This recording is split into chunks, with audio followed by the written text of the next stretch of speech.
que eu recebi uma profecia que meu casamento ia acabar em 3 anos. E pasmem, eu havia casado fazia 1 semana. Você já recebeu algum tipo de revelação ou profecia na sua igreja? E no Relatos da Internet de hoje, nós vamos ouvir relatos de pessoas que receberam as tais profetadas que foram um tormento na vida delas. Mas vale lembrar que cada experiência é individual. Não representam todas as igrejas, não representam todos os líderes espirituais. Eu conheço pessoas que sim, receberam revelações que eram verídicas, livramentos, bênçãos para a vida delas e que aconteceram. Então, cada experiência é individual. Mas esse vídeo é um lembrete muito valioso de que a fé, ela precisa andar junto com discernimento. Questionar não significa falta de fé, significa amadurecimento espiritual. Essa daqui é a Marina Panza e vamos terminar de ouvir o relato dela para que vocês possam entender que tem gente muito espertinha por aí. Opa, então peraí, calma. Você, 5 anos de relacionamento, 1 semana de casado e eu ouvi de um profeta que meu casamento ia acabar em 3 anos e 11 dias. Gente, pensa o quanto que eu surtei. Mas vamos lá que eu vou contextualizar para vocês. Então o ano era 2023, setembro, e eu trabalhava na época com eventos, né? Eventos ali de formação, capacitação profissional, digamos assim. E um desses eventos havia ali por volta de umas 300 pessoas. E este homem, abençoado de Deus, para não dizer outra coisa, estava lá. E a princípio, quando ele chegou, muito imponente, né? Ali, muito bem vestido, trajado, muito bem comportado. Eu fazia parte da recepção, logo ele leu ali meu nome, né? Meu crachá, guarde essa informação. Já, né, me abordou de mãos firmes e tal, e logo você começou a ver que o comportamento dele era um pouco diferente. Ele estava ali não para viver o evento, porque o evento ele acontecia em 3 dias, né, de alto impacto. Ele estava ali para observar as pessoas. Você via que ele era muito observador e era como se aquele evento não precisasse fazer sentido para ele. Ele não estava ali para ser impactado, ele estava ali para impactar. Então, num dado momento, eu comecei a observar que ele abordava algumas pessoas. E aí, ele profetava, né? A gente chama de dar profetada na pessoa. E aquilo começou a me chamar a atenção, né? Eu era muito recente na fé. E ainda trabalhando com esse tipo de evento, a sua fé ainda ela tá um pouco misturada. Ela não tá tão focada em Jesus Cristo. Você tá um pouco ali pensando em teoria da prosperidade. Ai, quem eu sou, quem eu nasci pra ser, propósito e tudo mais. Então, você tem uma sede muito grande de descobrir coisas que, na verdade, você não precisa descobrir. Mas enfim, então eu ficava assim, olhando muito pra ele, a fim de que ele me olhasse e me profetasse, né? E aí, um dado momento, ele disse, olha, eu tenho algo pra dizer pra você, mas não agora, né? E jogou aquele mistério pra cima de mim. Hoje eu compreendo, tá? Mas na época eu não compreendi. Vocês guardaram a informação de que eu tinha um crachá? Pois muito bem, ele entrou no meu Instagram. E, gente, eu tinha casado fazia 1 semana. Então, ó, o que mais tinha no meu perfil, com certeza, era fotos do meu casamento. As pessoas ainda estavam postando fotos do meu casamento, me parabenizando, eu repostando stories a todo momento. Então, ele no final me abordou e a profetada dele foi a seguinte: seu casamento vai acabar em 3 anos. Tinha um grande relógio na minha cabeça, com contagem regressiva. E o meu casamento ia acabar por minha culpa. Quem ia desistir do meu casamento seria eu. Eu olhei bem pra cara dele e pensei, mas rapaz, se você soubesse que eu fiz pra casar com esse homem, você falando que vai ser bem é eu que vou largar dele, mas não vou. Se tem uma pessoa que não vai largar desse osso, sou eu. Ele disse que havia em mim um grande espírito de desistência, que eu era muito desistente. Pensei comigo, verdade, eu não consigo completar um livro, eu desisto. Deve ser verdade, esse cara deve estar certo. Sei que ele falou algumas coisas dele, gente, mas aquilo penetrou na minha mente de um jeito, que eu juro pra você, acho que eu fiquei assim, em estado de catarse. Eu fiquei paralisada, fiquei chocada. Mas ele falou assim, ó, mas fica tranquila, vou te chamar no Instagram e eu vou te ajudar. Pensei comigo, nossa, que homem abençoado. Gente, sei que o evento era em Campinas e eu vim embora pra São José do Rio Preto, assim, caótica, assim, uma dor no meu peito, uma tristeza tão profunda, com raiva de mim mesmo, pensando, como que eu vou desistir desse casamento? Meu Deus, eu não aceito, eu rejeito essa profecia. E procurava se tinha como rejeitar profecias e não aceitar, e enfim. Quando eu fui me acalmando e conversando com algumas pessoas, as pessoas começaram a me alertar, né, como eu havia sido ingênua. E as coisas começaram a clarear na minha mente. Enfim, gente, vou resumir pra vocês. Quem quiser depois saber mais detalhes sobre isso, pode ir perguntando que eu vou contando. Passado ali então, no outro dia, ele me chamou. E adivinhem? Ele queria me vender uma mentoria de R$10.000 para me ajudar a livrar-me desse relógio para o meu casamento não acabar. E como que ele foi esperto, né?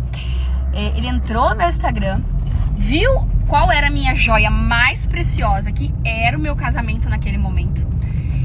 E aí, então, acertou, né? Falou assertivamente sobre aquilo. E aí ele disse que havia sobre mim um grande espírito de desistência. Isso diz sobre o meu temperamento, gente. Eu sou claramente, nitidamente sanguínea. Quem me conhece, quem tá perto de mim sabe. E o sanguíneo, ele muito bem instruído sobre isso, né? Um homem, ele letrado nesse tema, sabia que o sanguíneo é um grande desistente. Mas, gente, somos desistentes porque essa é a nossa falha, né? Realmente, eu não consigo, às vezes, concluir um curso, concluir uma faculdade, eu não concluí um livro, mas não vou chegar até o fim do meu casamento, mas vou. Joelho no chão e Deus na frente. Sou louca para que ele possa ver este vídeo e saber que eu estou há poucos meses de completar 3 anos de casamento e eu nunca estive tão convicta de que meu marido é o homem da minha vida. Se ela não fosse esperta, essa revelação teria custado muito caro para ela. Essa daqui é a Gleice Torres e ela tem uma série de vídeos contando sobre essas tais profecias e revelações que ela recebeu na sua antiga igreja que poderiam ter destruído a vida dela. Vamos ouvi-la e depois eu quero que vocês me contem se vocês também já receberam revelações, se receberam verdadeiras revelações e profecias, ou se também tem história semelhante como a dessas moças. Mas antes, não esqueça de curtir esse vídeo, de se inscrever no canal, de apertar o sininho de notificações para não perder mais nenhum conteúdo. Bora ouvir a Gleice. O dia que eu tive uma revelação na igreja que acabei desencadeando uma ansiedade e uma síndrome do pânico. Lembrando que o que eu vou falar agora eu nunca contei para ninguém. Por tudo que é mais sagrado neste mundo, há 8 anos atrás, eu era crente, eu louvava dentro da igreja, frequentava a igreja todos os dias. E um belo dia, estava eu louvando, veio uma pastora e começou a orar por mim. Ao acabar de orar por mim, ela chegou perto do meu ouvido e perguntou: quantos anos você tem? Eu falei: 22 anos. O Senhor manda te dizer que se você não estiver no altar, não estiver na casa dele, você não chegará aos 30. Nisso, pessoal, eu entrei em êxtase, fiquei 8 anos da minha vida preocupada, sim. Eu continuei tendo persistência dentro da igreja, que acabei sendo humilhada, caluniada dentro da igreja. Que isso é história para outro vídeo. Afastei da igreja, comecei a buscar meu Deus no meu quarto, na minha casa. Pela honra e glória do Senhor, estou eu com 30 anos. E se Deus me permitir, vão me ver muitos e muitos anos.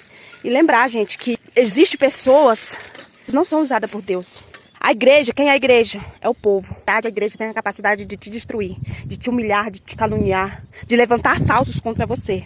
E por eles, eu passei a pior anos da minha vida. E hoje eu com uns 30 anos entreguei minha vida ao Pai. Tirei o medo de tudo. Só ele sabe de tudo, só ele sabe do amanhã, só ele sabe do hoje. Na época que eu era crente, meu esposo, ele não era crente. Aí eu orava muito para que ele ia na igreja comigo. Até um certo momento ele decidiu ir comigo. Ô Senhor, misericórdia.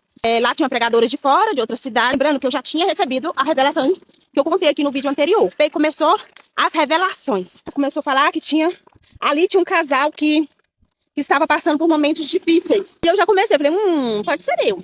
Mas aí ela me soltou. Esse homem espanca essa mulher, falou com essa palavra. Espanca essa mulher. Ela apanha pior que cachorro. Eu falei, né? Eu não. Pensei comigo.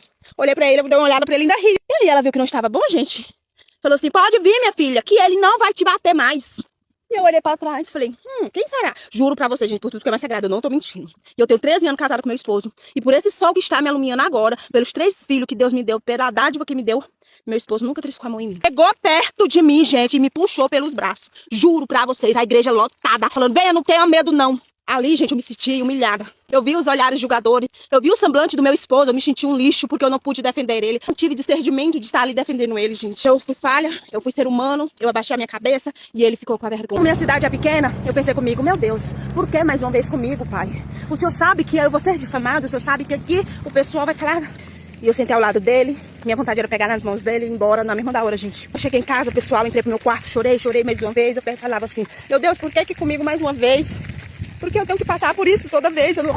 Eu não sabia, mais uma vez, por que eu estava passando por aquilo. Porque eu era tão fiel a Cristo, eu era tão fiel a Ele, eu não sabia por que eu estava passando por aquilo. Essa foi mais uma humilhação da qual a igreja me fez passar. Eu me recuso a acreditar no que eu estou acabando de ler.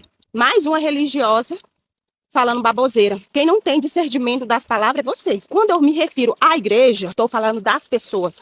A igreja que eu me refiro é às pessoas. E por eu não ter discernimento da palavra, deveria ter desmentido. Mas como eu já comentei, eu travei, eu fui falha.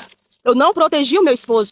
E eu sabia que tudo aquilo era mentira e mesmo assim eu não desmenti. Mas agora, vim falar que a igreja não tem culpa? Sim, a igreja que eu me refiro tem sim culpa. Falo toda a igreja, pessoal. Elas têm sim culpa. Inclusive, elas são as culpadas de trazer transtornos psicológicos para o ser humano. Não tô falando mal de religião aqui, de ser ninguém. Cada um segue sua religião e se sentir bem. Tudo. A maioria das religiões, não todas, ela nos destrói, pessoal. E sim, destrói sim. Foi o meu caso. Simplesmente eu fiquei com um transtorno de ansiedade, depressão, síndrome do pânico, devido a todo o acontecimento que aconteceu na igreja onde eu frequentava. Calúnia, difamação, levantar falsos como esse vídeo. E sim, com toda a autoridade eu falo, a igreja teve culpa. Sim. Na época que eu era crente, eu era uma pessoa bem magrinha mesmo. Era dessa grandinha, parecia um louva-a-Deus. Só tinha canela, joelho e canela. Quem já foi na igreja sabe que época de campanha, a igreja lota. Vem as pessoas das sedes maiores. E nesse dia, era dia de fechamento de campanha. Então, a igreja estava lotada. E era uma pregadora de outra cidade. Antes de eu ir pra igreja, eu falei, hoje eu não vou deixar o inimigo me destruir. Hoje, qualquer falso que se levantar, não irei me calar. Chegando lá, terá a oportunidade de estar louvando. E eu louvei, gente. Quando eu fui sentar, eu estava dando a palavra para a pregadora da noite. Ela começou a falar, a palavra dela foi, eu queria falar com essa moça, essa jovem levita do Senhor. E eu pensei, é hoje que eu irei derrubar o inimigo. Mas o inimigo, gente, já estava programando outras coisas. Antes de eu chegar nela, gente, por Deus, ela me olhou da ponta do meu dedo ao fio do meu cabelo. Eu dessa grossura, parecendo um louva-a-Deus. Ela não botou a mão na minha coroa, ela botou assim, distante de mim, eu com o braço para trás. Ela falou, descruza o braço, jovem, fecha o olho. E lá eu lacrei meus olhos e ela começou a orar. Pessoal, ela simplesmente falou assim, essa menina está passando fome. Oh, Deus, misericórdia. Quando ela falou, essa menina está passando fome, eu abri meu olho e falei assim, não, eu não estou passando fome. Porque ela viu que eu falei isso, gente. Ela falou assim, Deus vai abastecer a sua geladeira. Essa menina está passando um momento de vale. Ela está passando fome. E eu falei assim, eu não estou passando fome. Aí o inimigo falou assim, já que ela tá nos enfrentando, lá vem outra bomba. E começou a girar, falar em língua, sapatear. Ela não dava tempo, gente, de eu falar nada. Ela virou pra mim e falou que Deus estava me curando de uma doença do meu sangue. E eu falei assim, que absurdo. Sim, gente, eu não vou falar a palavra, porque ela é muito forte. Deus estava me curando de uma doença sexualmente transmissível que não tinha cura. Na hora eu pedi pra Deus, se eu me arrebata daqui, que eu não tô escutando isso não. Então eu vi que eu tinha que correr contra o tempo, porque a minha cidade é pequena. No outro dia a minha cidade inteira ficou comentando isso, essa cidade já tava todo mundo comentando. E eu saí, gente, daquela igreja com o meu coração repleto de ódio, de raiva.